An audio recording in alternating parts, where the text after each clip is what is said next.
December 16, 2015, isang boksidor na tubong Lanao del Norte ang dumayo sa bansang Japan upang sagupain ang undefeated Japanese fighter na si Shohei Omori. Subalit hindi pa man nagiinit ang puwet ng mga manonood. Isang minuto pa lamang ang lumilipas sa round 2. Hininto na ng referee ang laban matapos tamaan ng right hammer at sinundan pa ng left straight ang Hapon.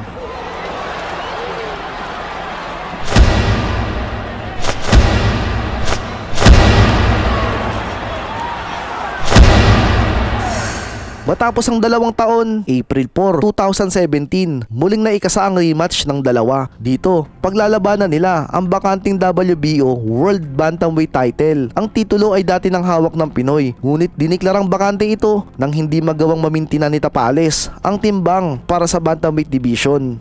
At sa ikalawang pagkakataon, dayo na naman ang Pinoy at ang laban ay muling ginanap sa Osaka, Japan. Dumadagundong ang paligid sa dami ng taga-suporta ng Hapon ang naroon, samantalang sa Pinoy ay tanging coach at training team lamang ni Tapales ang naroon. Dahil sa kakaibang klima sa Japan, hindi basta-basta ang mga fighter dito. Si Omori ay may mataas na knockout ratio. Sa 18 panalo nito, 15 ang knockout at isa pa lang ang talo. Matapos madungisan ni Tapales ang record nito, madugo ang pagsasanay na ginawa ng Hapon. Sa katunayan, puro knockout ang inabot ng mga sumunod na kalaban nito pagkatapos ng una nilang paghaharap ni Tapales. Sa pagkakataong ito, gustong patunayan ng Hapon na nakachamba lang ang Pinoy noong una nilang sagupaan. Bago pala magumpisa ang round, naghihiyawan na mga manonood na karamihan ay puro Hapon. Sa pagtunog ng bell, maingat at limitado ang galaw ng bawat isa na kung pagmamasdan ay para lamang nagsasayaw sa ilalim ng musika.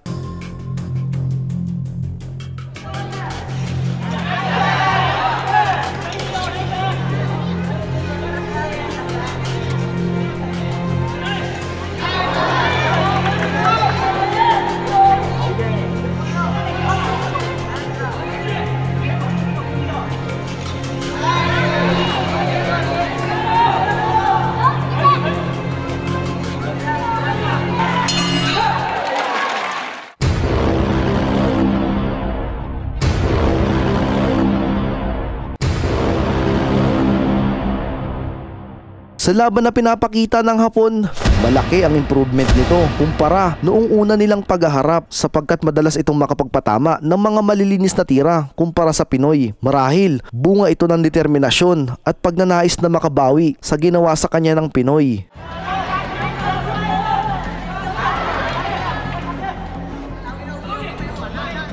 Bagamat madalas makapagpatama ang Hapon dahil sa mahahabang braso nito, nagagawa namang pumareho ng Pinoy sa pamamagitan ng magagandang head movement at footwork nito.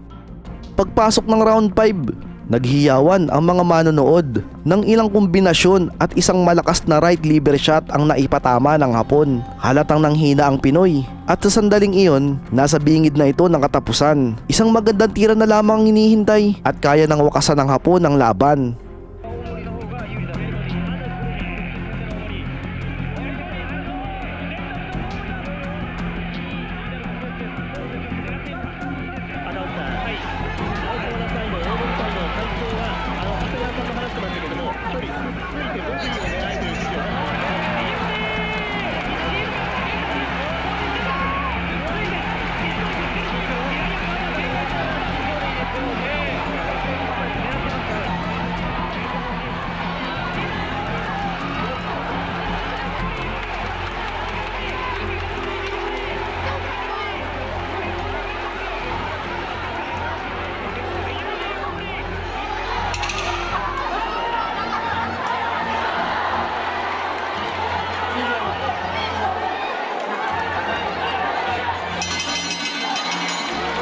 Subalit matibay ang Pinoy at nagawa pa nitong mairaos ang round. Sa round 7, katapusan na ng Pinoy nang muli itong makorner ng Hapon sa mga lubid. Subalit nakabibilib ang damage recovery ng Pinoy.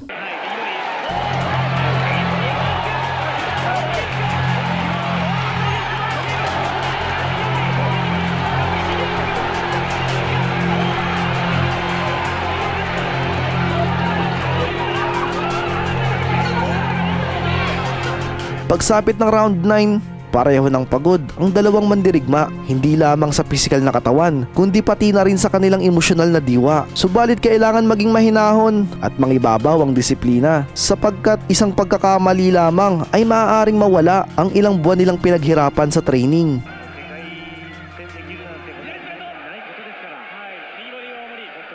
Pagsapit ng round 10, kita sa galaw ng Hapon, napagod na din ito. Dahil dito, tinamaan ito ng left hook ng Pinoy. Dahan-dahan itong nahilo at bumagsak.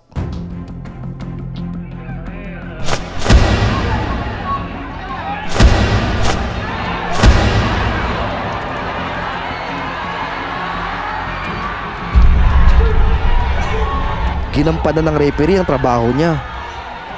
Binilangan nito ang nahihilo pang Hapon. Nagawa pa nitong tumayo at ituloy ang laban. Matapos ang ilang sandali, muli na naman itong tumanggap ng ilang malalakas na suntok. Ngunit ang sitwasyon ay pumabor dito at biglang tumunog ang bell.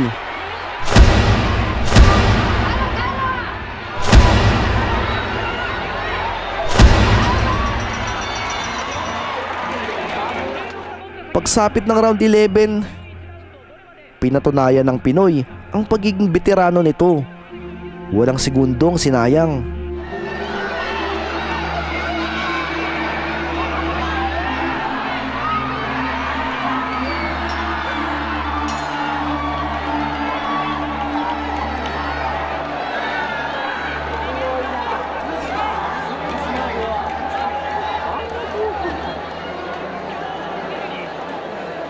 Dahil sa kahangahangan, damage tolerant at stamina ng Pinoy, nagawa nitong baliktarin ang laban.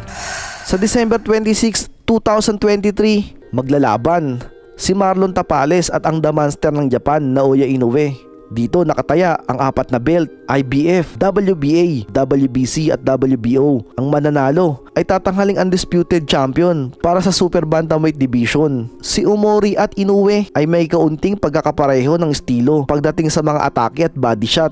Ganoon na din pagdating sa hina ng stamina. Ngunit sa tingin ko, mas mainam na pag-usapan natin to sa mga susunod na video. Kung kayo ang tatanungin mga idol, anong masasabi nyo sa laban na ipinakita dito ng Pinoy? May tsansa kaya itong ma-upset ang The Monster ng Japan? Kung nagustuhan mo naman ang ating video, baka pwede mo naman akong iwanan ng comment, like at subscribe para mabilis kang makabalik sa ating mga talakayan. Maraming salamat po.